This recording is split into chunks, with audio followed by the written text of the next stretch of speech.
সন্ধ্যাবেলায় আমার ভীষণ ভুট্টা খেতে ইচ্ছা করছিল। হ্যাঁ, ঠিকই শুনলে, ভুট্টা। তো বাজার থেকে আমি সকালবেলায় কিনে এনেছিলাম এই 4 পিস ভুট্টা।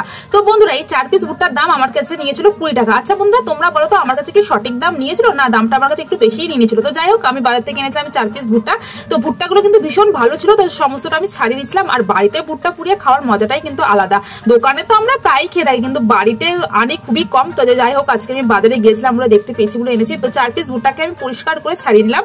তারপরে চলে গেলাম রান্নাঘরে। রান্নাঘরে পুরাবো হচ্ছে গ্যাসেই। তো যাই হোক, তোমাদেরকে আমি দেখিয়ে দিলাম কতটা মানে খোসাটা হয়েছিল ভুট্টা। তো যাই হোক, গ্যাসের উপরে ভুট্টাটা বসিয়ে দিলাম। তো কমপ্লিট আমার ভুট্টা পুরোনো। তো 4 পিস এখানে ভুট্টা পুড়িয়েছি, আর এখানে লেবু আর নুন দিয়ে ভালো করে ভুট্টাটাকে মাখিয়ে নিচ্ছি। আচ্ছা বন্ধুরা, তোমরা কি বর্ষাকালে ভুট্টা খেতে ভালোবাসো? আমার কিন্তু ছোট থেকে ভুট্টা খেতে ভীষণই ভালোবাসি। তো এখানে মা, ভাই, আমি 3 জন মিলে সন্ধ্যার টিফিনে আজকে ভুট্টা খেলাম। আর হ্যাঁ, তোমরা কে কে ভুট্টা খেতে ভালোবাসো আমাকে অবশ্যই কমেন্ট করে জানিও। চলো, আমি ভুট্টাটা খেতে থাকি, আর তোমরা আমার মিনি ব্লগটা ভালো লাগলে একটা লাইক করে দিও, আর চ্যানেলটা কিন্তু অবশ্যই সাবস্ক্রাইব করে দেওয়ার পাশে থেকো। তো টাটা, দেখা হচ্ছে নতুন ভিডিওতে।